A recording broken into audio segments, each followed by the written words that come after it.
안녕하세요. 오늘 딥다이브 당근의 면역 조절 및 혈당 관리에 대한 종합 임상 보고서 함께 파헤쳐 보겠습니다. 네, 반갑습니다. 이게 그냥 흔한 주황색 채소 이 정도로 생각하기 쉬운데요. 이 보고서를 보니까 당근이 기능성 식품으로서 면역력이나 혈당에 미치는 영향 이걸 아주 과학적으로 분석했더라고요. 특히 어떻게 조리하고 섭취하느냐에 따라 그 효과가 크게 달라진다는 점이 상당히 흥미롭죠. 네, 그래서 이번 딥다이브의 미션 이 친숙한 채소 속에 숨겨진 힘 제대로 알아보고요. 특히 혈당 지수에 대한 오해가 좀 있는 것 같아요. 네, 그 부분 꼭 짚고 넘어가야 합니다. 그 오해를 바로 잡고 여러분이 당근의 이점을 정말 100% 활용할 수 있도록 실용적인 팁까지. 자, 그럼 한번 깊이 들어가 볼까요? 네, 좋습니다. 첫 번째 오해부터 풀어보죠. 많은 분들이 당근 이거 달잖아요. 그래서 혈당 지수, GI가 높다, 혈당 관리에 안 좋다 이렇게 생각하시거든요. 예전에는 GI가 80이다 이런 말까지 있었고요. 이거 정말인가요? 그건 정말 오래된 정보고요. 좀 오해입니다. 최신 연구들을 보면요. 생당근의 GI는 16 정도로 아주 낮아요. 16이요? 생각보다 훨씬 낮은데요? 네, 그리고 익힌 당근도 기껏해야 32에서 39 수준입니다. 근데 여기서 GI보다 더 중요한 게 있어요. 바로 혈당 부하지수, GL이라고 하죠. GL이요? 글라이세믹 로드. 네, 이건 우리가 한 번에 먹는 양까지 고려한 지표라서 혈당에 미치는 실제 영향을 훨씬 더 정확하게 보여줍니다. 당근은 탄수화물 밀도가 낮거든요. 네네. 그래서 GL이 현저히 낮아요. 예를 들어서 삶은 당근 한 컵 이 정도 먹어도 GL은 2밖에 안 됩니다. 오히려 혈당 관리에 매우 안전하고 유익하다고까지 볼 수 있는 식품입니다. 게다가 당근 속에 그 수용성 식이섬유가 풍부하잖아요. 그게 또 소화 속도를 늦춰서 식후 혈당이 갑자기 치솟는 걸 막아주는 역할도 하고요. 맞습니다. 그 섬유질 역할이 아주 크죠. 또 카로티노이드 성분이 인슐린 감수성을 개선할 잠재력이 있다는 연구 결과도 있고요. 그래서 여기서 중요한 건 만약 혈당 관리가 중요하다면 섬유질이 싹 제거된 당근 주스 있잖아요. 이건 좀 피하시는 게 좋아요. 주스는 다르군요. 네, 주스는 GI랑 GL을 모두 크게 높일 수 있거든요. 통당근으로 드시는 게 훨씬 유리하다는 거죠. 알겠습니다. 혈당 걱정은 이제 좀 덜었고요. 그럼 이제 면역력 이야기로 넘어가 볼까요? 당근하면 역시 베타카로틴인데 이게 참 좋은 게 우리 몸에서 필요할 때만 비타민 A로 전환되잖아요. 맞아요. 그래서 영양제랑 달리 과다 섭취 위험이 없다는 거 이게 참 안전한 공급원인 것 같아요. 비타민 A가 항감염 비타민이라고도 불리고요. 그렇죠. 비타민 A는 우리 몸의 1차 방어선, 그러니까 호흡기나 소화기 점막을 튼튼하게 유지하는 데 아주 필수적입니다. 이게 제대로 안 되면 감염에 취약해지거든요. 방어벽을 튼튼하게 해주는 거군요. 네, 그리고 베타카로틴을 포함한 카로티노이드가 강력한 항산화제 역할을 해요. 그래서 우리 면역세포가 활성산소 같은 걸로 손상되는 걸 막아주고요. 또 T세포나 B세포 같은 면역세포들의 활동 자체를 증진시키는 효과도 있습니다. 와, 그러니까 외부 침입을 막는 방벽도 강화하고 또 침입했을 때 싸우는 내부 면역세포도 활성화시키고 이중으로 면역력을 높여주는 셈이네요.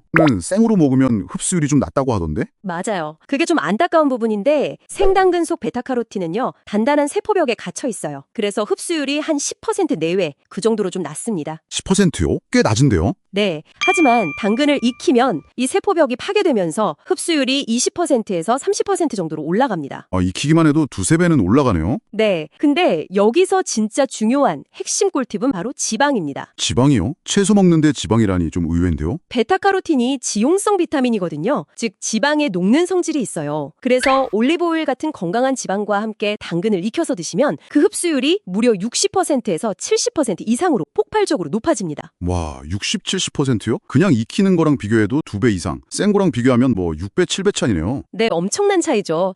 그래서 당근은 기름에 살짝 볶거나 오일 드레싱을 곁들여 드시는 게 영양학적으로는 훨씬 이득입니다. 이건 정말 꼭 기억해야 할 팁이네요. 그리고 껍질째 먹는 것도 중요하다고 하던데요? 네, 맞아요. 영양소가 보통 껍질 바로 아래에 가장 많이 모여 있거든요. 그러니까 깨끗하게 잘 씻어서 껍질째 드시거나 아니면 벗기더라도 아주 얇게 벗기시는 게 좋습니다. 네네. 그리고 작은 팁 하나만 더 드리자면요. 생당근에는 아스코르비나아제라는 효소가 있어요. 이게 다른 채소에 있는 비타민 C를 좀 파괴할 수가 있거든요. 그래요? 네. 그래서 생당근으로 샐러드를 만드실 때는 레몬즙이나 식초 같은 산성 드레싱을 꼭 뿌려주시는 게 좋아요. 그러면 이 효소의 활성을 억제할 수 있습니다. 오, 그것도 좋은 팁이네요. 비타민C 파괴를 막으려면 식초나 레몬즙. 알겠습니다. 그 외에 또 눈 건강 얘기도 빼놓을 수 없죠. 비타민 A가 야맹증 예방에 필수적이고 루테인, 제아잔틴 이런 성분들은 황반변성이나 백내장 위험 감소에 도움을 준다고 하고요. 네, 그렇죠. 그리고 심혈관 건강에도 좋다고 나오네요. 칼륨이 혈압 조절을 돕고 섬유질은 콜레스테롤 수치 낮추는 데도 기여하고요. 맞습니다. 그리고 항암 잠재력에 대한 연구도 꾸준히 진행 중인데 특히 팔카리놀이라는 성분이 좀 주목받고 있어요. 팔카리놀이요? 그건 좀 생소한데요. 네, 이건 원래 당근이 자신을 곰팡이 같은 외부 공적으로부터 보호하기 위해 만드는 천연 살균 물질 같은 건데요. 이게 우리 몸에서는 특정 암세포의 성장을 억제할 수 있다는 초기 연구 결과들이 나오고 있습니다. 물론 아직 더 많은 연구가 필요하지만요.